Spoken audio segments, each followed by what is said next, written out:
सोचिए अगर आज टीम इंडिया के कोच गौतम गंभीर ना हो के वीवीएस लक्ष्मण होते तो क्या टीम इंडिया का थिंक टैंक बिल्कुल बदल जाता? क्या टीम इंडिया की स्ट्रेटेजी बिल्कुल बदल जाती? और सबसे बड़ी बात, क्या जो प्लेयर छोड़ कर गए हैं अश्विन, विराट, रोहित, वो टेस्ट क्रिकेट खेल रहे होते? ये बात मैं इसलिए आपसे कर रहा हूं क्योंकि वीवीएस लक्ष्मण ने अभी जल्द ही इसका खुलासा किया है। उन्होंने खुद बताया है कि सारी चीजें लगभग पूरी हो गई थी। राहुल द्रविड़ का टेन्योर जब खत्म होने वाला था, उनसे जय शाह की बात, जो कि उस वक्त बीसीसीआई के सेक्रेटरी थे, उनसे सारी बात हो चुकी थी और वीवीएस लक्ष्मण का इंडियन क्रिकेट टीम का कोच बनना लगभग तय हो चुका था। सब कुछ लगभग तय हो चुका था। तो ऐसा क्या हुआ कि वीवीएस लक्ष्मण कोच नहीं बन पाए?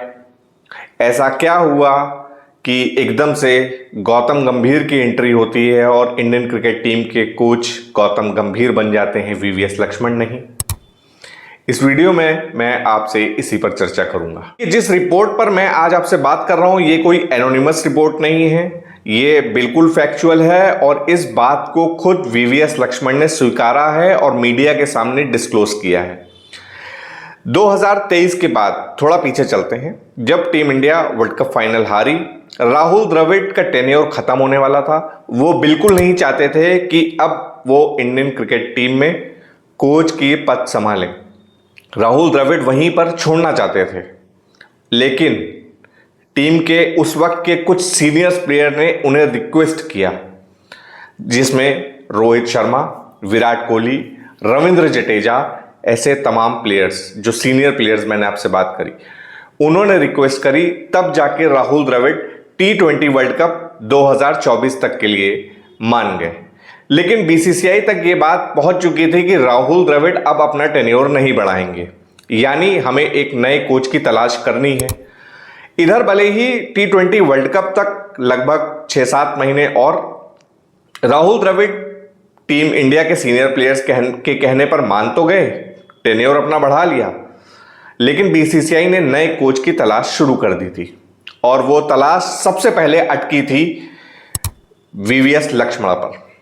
वीवीएस लक्ष्मण उस वक्त सेंटर ऑफ एक्सेलेंस में ही थे और हम सब जानते हैं 2024 में ही सेंटर ऑफ एक्सेलेंस नया बना है, एनसीए की जगह पर ये आया है और इसकी देखरेख में वीवीएस लक्ष्मण ही लगे हुए हैं। अब उधर team India T20 world cup जीतती है। राहुल द्रविड़ एक बार फिर से मना कर देते हैं कि वो टेन्योर को आगे नहीं बढ़ाएंगे, वरना फर्स्ट चॉइस जो थे वो राहुल द्रविड़ ही थे कि राहुल द्रविड़ ही अभी कैरी ऑन करते रहे, क्योंकि उनकी कोचिंग में बहुत अच्छी परफॉर्मेंस टीम इंडिया ने टेस्ट में भी और वनडे T20 में भी दिखाई है। लेकिन द्रविड़ इच्छुक नहीं थे। T20 वर्ल्ड कप जीता, द्रविड़ ने कोचिंग पद छोड़ा। लक्ष्मण के साथ सारी फॉर्मेलिटीज पूरी हो चुकी थी, सारी बात हो चुकी थी, लेकिन एंड मौके पर मना कर दिया। किसने? लक्ष्मण ने। लक्ष्मण ने पर्सनल रीजंस का हवाला दिया और साथ में यह भी कहा कि मेरी जब जय शाह से बात हुई तो मैं पहले एग्री था, लेकिन फिर बाद में मैंने कुछ अपने पर्सनल रीजंस की वजह से मना किया और दूसरे मेरे पास रिस्पॉन्सिबिलिटी थी सेंटर ऑफ एक्सीलेंस की।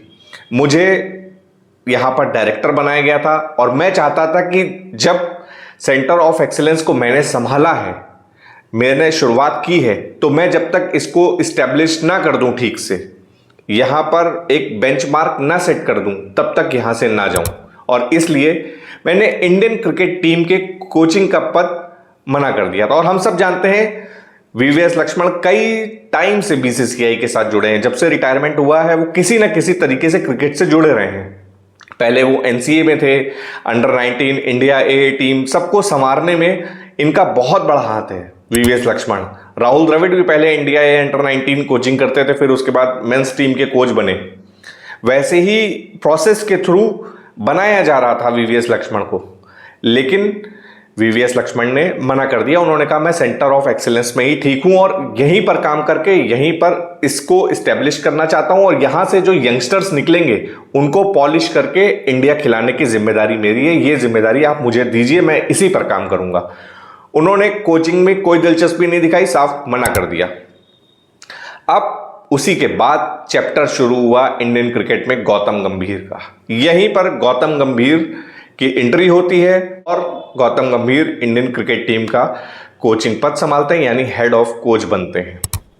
तो यही मेरा आपसे सवाल था कि क्या अगर वीवीएस लक्ष्मण होते तो जो सीनियर प्लेयर्स गए हैं वो नहीं गए होते, और अगर गौतम गंभीर हैं, जैसे इनके एरा में T20 world cup, Asia cup और सारी चीजें हमने जीती, चैंपियंस ट्रॉफी, क्या वीवीएस लक्ष्मण के टाइम पे हम जीत पाते? मैं ये नहीं कह रहा कि वीवीएस लक्ष्मण बहुत अच्छे कोच हैं या गौतम गंभीर खराब कोच हैं या वाइस वर्सा, लेकिन चीजें संभलने की जरूरत है। अब थोड़ा सीनियर खिलाड़ियों की तरफ आते हैं इनको लेके। देखिए, मेरा मानना है क्योंकि वीवीएस लक्ष्मण का एक नेचर जो देखने से लगता है कि वो बहुत काम होके जो है अपना काम करते हैं, ज़्यादा रश नहीं है, चीज़ों को बात करके बढ़ाने में आगे रखते हैं, तो सीनियर प्लेयर से उनकी बातचीत और एक जो कम्युनिकेशन जो गैप हमें देखने को मिला इस टाइम पर सीनियर्स और कोचिंग स्टाफ और सेलेक्टर्स के बीच में, वो मेरे ख्याल से लक्ष्मण के रहते नहीं होता। और मैं ये तो नहीं कह सकता कि रोहित शर्मा और विराट कोहली रहते, लेकिन हाँ, परफॉर्मेंस टेस्ट क्रिकेट में इतना गंदा तो नहीं होता, टू बी वेरी फ्रैंक, इतना गंदा नहीं होता। अब आते हैं गौतम गंभीर पे। तो गौतम गंभीर खराब कोच नहीं है, वो रिजल्ट ओरिएंटेड मैन है, उनको रिजल्ट चाहिए, एग्रेसिव हैं, टू द पॉइंट वाले हैं, अपनी बात को कहना जानते हैं। तो दोनों अलग पर्सनैलिटीज हैं। मैं ये नहीं कह सकता या कोई भी ये नहीं कह सकता कि लक्ष्मण होते तो ज्यादा बेहतर होती टीम इंडिया या गौतम गंभीर हैं तो खराब हो गई है टीम इंडिया, ये नहीं कहा जाता। दोनों डिफरेंट पर्सनालिटीज हैं, मैच नहीं किया जा सकता। लेकिन अब जब ये बात उठी थी तो मेरे द्वारा आप तक पहुंचानी जरूरी थी कि लक्ष्मण अगर होते तो क्या होता, और अगर गौतम गंभीर हैं तो कैसा चल रहा है, यह सब आपके सामने है। अब मैं आप पर सवाल छोड़ता हूं, आपको क्या लगता है कि इंडियन क्रिकेट टीम में गौतम गंभीर की जगह अगर वीवीएस लक्ष्मण कोच होते तो टीम इंडिया कैसा परफॉर्म करती, या टीम इंडिया की स्थिति आज क्या होती? ये सवाल मैं आप पर छोड़ता हूं, इसका जवाब आप दीजिए। इस वीडियो में फिलहाल इतना ही। वीडियो को लाइक कर दिए, चैनल को सब्सक्राइब कर दीजिए। बहुत बहुत धन्यवाद।